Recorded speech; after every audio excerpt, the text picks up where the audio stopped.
There was a time when every town, every corner bar and every ball game had its own beer. Cold bottles sweating on wood counters, jingles on TV, neon signs buzzing in the night. But many of those brands have disappeared, swallowed by bigger companies or forgotten with time. Today, we're raising a glass to 10 vanished beers only true Americans remember. Number 10, Ballantine Beer. Before craft breweries took over the scene, there was Ballantine. Founded in Newark, New Jersey back in the 1800s, by the 1950s, Ballantine Ale had become one of the top-selling beers in America. You knew it by its 3 interlocking rings, symbolizing purity, body and flavor. It was the official sponsor of the New York Yankees during their golden years, with jingles that blared from radios all summer long. For many, Ballantine wasn't just a beer, it was the taste of victory, the sound of Mantle and Maris hitting home runs, the clink of bottles after a long shift. But by the 1970s, competition and buyouts began to chip away at its market share. Ballantine faded from ballparks and bar taps, leaving only the memory of its once iconic logo glowing in neon across East Coast taverns. Number 9, Falstaff Beer. If you grew up anywhere near St. Louis or the Midwest, Falstaff was everywhere. By the 1960s, it was one of the largest beer brands in America, with plants stretching from Missouri to California. Its name came from Shakespeare's jovial character Sir John Falstaff, a fitting mascot for a beer that promised laughter and good company. For many, Falstaff was the beer of backyard barbecues, bowling alleys, and Friday night card games. Its commercials often painted it as the beer for good friends, and for decades it lived up to that promise. But behind the scenes, the story was less cheerful. Corporate takeovers and union disputes drained the brand, and by the 1980s production dwindled. By the time the last cans rolled off the line, a beer that once ranked among the top in the nation had become little more than a memory, a ghost in old coolers and faded wall signs. Number 8, Rheingold Beer. In New York City, there was a time when Rheingold was practically part of daily life.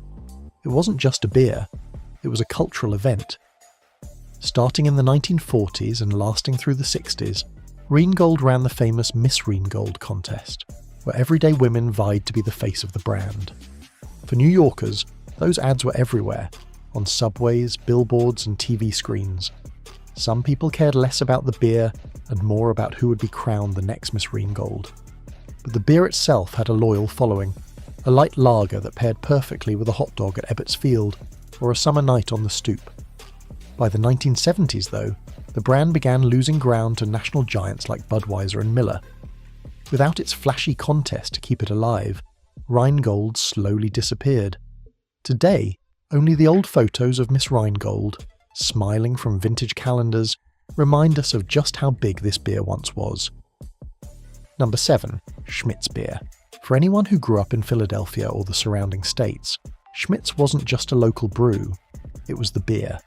Nicknamed the beer that made Philadelphia famous, Schmidt's flowed at family barbecues, union halls, corner taverns and block parties all through the 50s, 60s and 70s.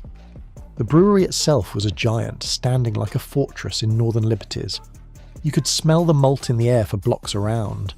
Commercials bragged about its rich flavour, but for most people it was the affordability that made Schmidt's the everyman's drink. A case in the fridge meant you were ready for Sunday football or a neighbourhood cookout. But as national brands tightened their grip on the market, Schmidt's couldn't keep up.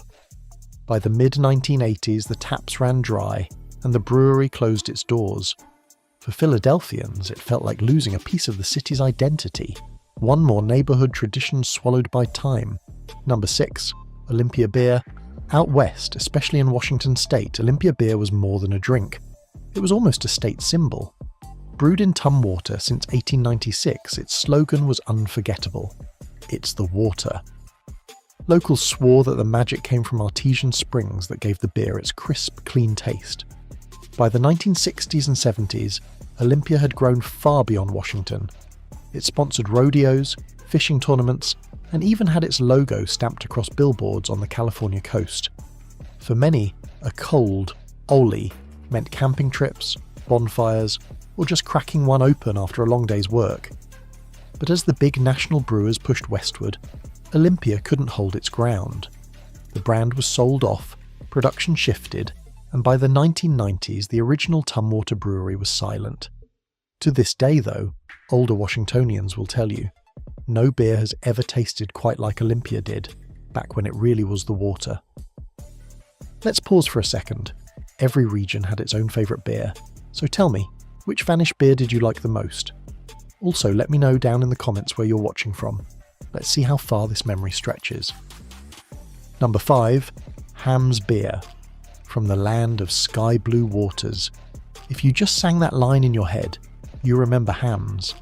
This Minnesota-born beer built its entire identity around that jingle and its lovable cartoon bear. By the 1960s and 70s, Hamm's ads were everywhere. TV screens, billboards, and neon signs that lit up Midwestern taverns. For many families, Hamm's was the beer of fishing trips, hunting weekends, and backyard cookouts. It wasn't fancy, but it was dependable. A working man's beer with a tune you couldn't get out of your head. But as larger brands like Budweiser and Miller pushed deeper into Hamm's territory, the bear lost his ground. By the 1980s, Hamm's was fading fast, leaving only the memory of that smiling mascot and the sound of a jingle that still lingers in American nostalgia. Number 4, Schlitz Beer. For a time, Schlitz wasn't just another beer, it was the beer. Known proudly as the beer that made Milwaukee famous, Schlitz was once the top-selling beer in America. In the 1950s and 60s, its name was on stadium scoreboards, parade banners, and neon signs glowing outside corner bars from coast to coast. Schlitz had a bold, slightly heavier taste that set it apart, and for many drinkers it carried a certain pride. Drinking Schlitz meant you were loyal to something tried and true. It was the beer of factory workers clocking out on Friday, and young couples toasting at weddings. But a disastrous change in brewing formulas during the 1970s destroyed its reputation. Loyal fans noticed immediately, sales collapsed, and the once great Schlitz empire never recovered. What had been a national giant became a cautionary tale in American brewing history. Proof that even the king can fall. Number 3, Blatz Beer. Before the giants took over, Blatz was Milwaukee's pride. Founded way back in the 1850s, it grew into one of America's first big beer brands, and by the 1950s and 60s, Blatz was still holding its own against rivals like Schlitz and Pabst.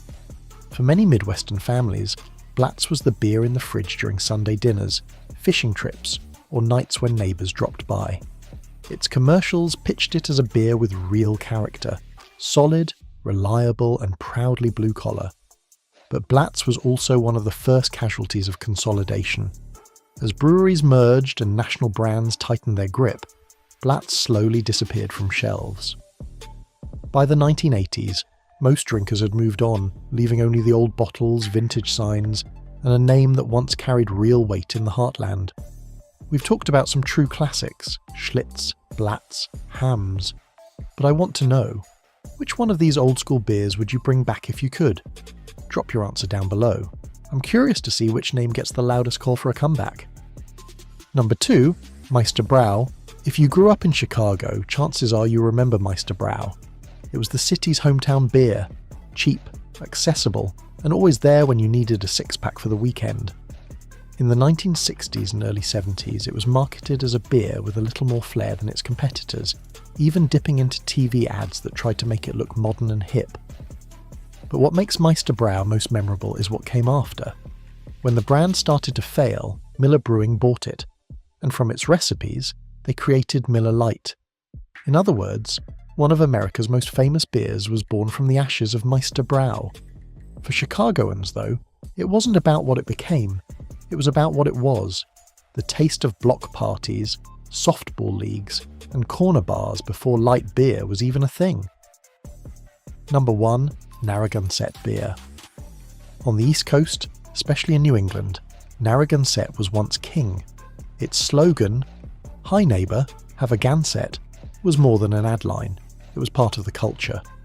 At baseball games, clam bakes, or lazy summer afternoons on the porch, a cold Narragansett was practically tradition. In fact, it was the official beer of the Boston Red Sox for decades, with ads echoing through Fenway Park during their glory years.